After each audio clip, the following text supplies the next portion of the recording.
Hey guys, it's Gabby. For today's video, I have some more Christmas nails, this time with a gingerbread theme.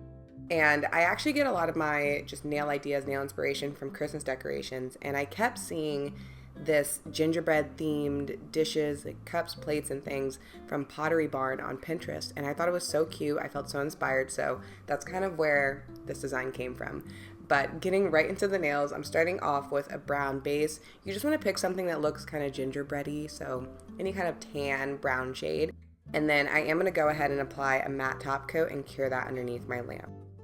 After that, I'm going to be using a white liner brush for all the details, but I'm not actually using the brush. So liner gel polish is typically really opaque, that's why I'm using it, but I needed a smaller brush. So I basically put some down on a piece of plastic and then I'm just dipping this small liner brush into it. For the first nail, as you can see, I'm starting off by making a gingerbread house, which I was really excited for. I decided to make the background matte too so that it looked more like icing when I put the white on it, having the glossy versus the matte. And I wanted to start with just the door and the windows.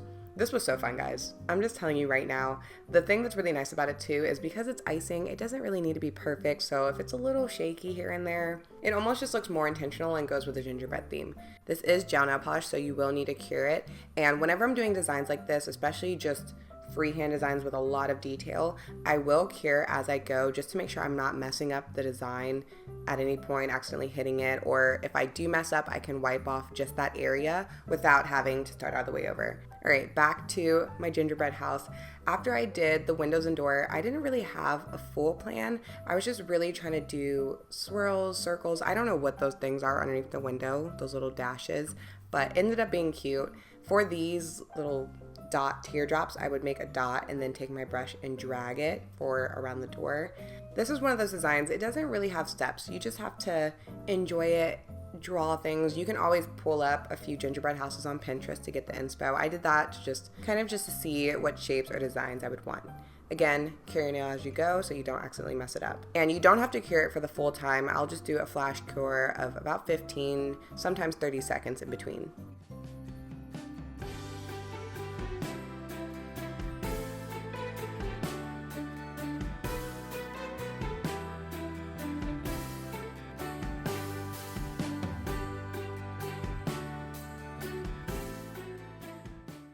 And I just finished off the house by adding my little doorknob and some snow.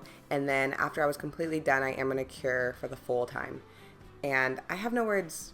This is so cute. I love how this turned out so much, you guys. This whole mani, this is one of my favorites this year. And that says a lot, but you could do a gingerbread house on all your nails, a few nails, or just one like I did. And then for the remaining looks, I was really inspired by the plate in this cup. So I liked the plate, how it had that dot outline, and then I really like the snowflakes that were on this mug, so I kind of combined the two for this next design. Starting off with the outline, I'm using a toothpick to do dots around the entire nail. You can also use a dotting tool, but I wanted these dots to be pretty small, so I'm just going to use a toothpick here, and then I'm just going to cure my nail underneath my lamp before drawing the snowflakes. This is pretty much how you do your standard snowflake, so I'm going to draw a small white line, and then I'm going to go ahead and draw another line to create a skinny X shape. And then after that, I'm going to draw one more line going through both, straight down the middle. So the main thing is trying to get them as even as you can. Because this is gel polish though, if you mess up, you can just grab some rubbing alcohol and wipe your nail off and try it again. If you're using regular nail polish, you don't really have that option. So really just try to take your time there.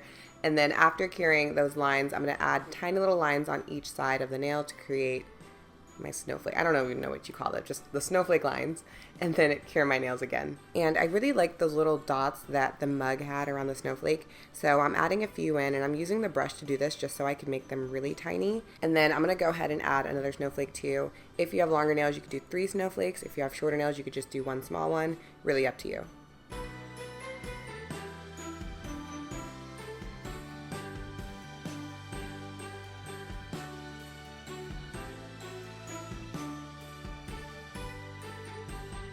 To finish the design, I'm going to add these little cluster dots, again, coming from the mug. I thought these were really cute, simple to do, and they just really fill in the space. So I added 2 little bunches of dots, and I'm going to cure my nail one more time. I do want to point out, I didn't do a top coat with these just because I wanted there to be the matte background with the glossy on top. And the details are so tiny anyways that it doesn't really make a huge difference, but Just wanted to say that. And then for the next nail, I started off with that same dot outline, and I was feeling crazy, you guys. I decided to draw a gingerbread man. I don't even know if I've done a gingerbread man before, and I had no plan for this. I really just went for it. I started with the head, did the arm, the leg, and then did the other half and tried to match it as much as I could. I will say it's a little skinny. It definitely is a little skinny. I thought about trying again, but I was like, I feel like first time's a charm. If I try it again, it's going to be even worse. So I stuck with it. I made the lines a little bit thicker. So it's good to start with thin lines and then kind of go over it to even everything out. But I wish he was a little thicker. That is my only complaint, but I was still happy with him. He was still cute. I didn't do the details in the face. I felt like that would make it look a little creepy. You're welcome to do that, but I just did 2 little buttons. Kept it simple and minimal. I did think about adding a candy cane too, which you guys will see. I actually started drawing a candy cane and everything, and then I didn't like it. It felt too busy, so I just took rubbing alcohol and wiped it away. And it's like it never happened. I still wanted to fill in that space though, so I did the same cluster dots that I did on the previous nail. So just taking the brush and adding 3 dots, I did this 3 different times. I cured my nails one last time under my lamp just to make sure everything was completely cured, and here is the final look. I love these nails. Like I said, these are some of my favorites of the year. I took literally so many pictures of these nails and I didn't want to take them off. I almost wish I had something gingerbread to pose them in front of, like a cup or some kind of decorations. That would have been cute. But I hope this video inspired you. Let me know if you plan on doing some gingerbread nails this year, and I will talk to you in my next video. Bye.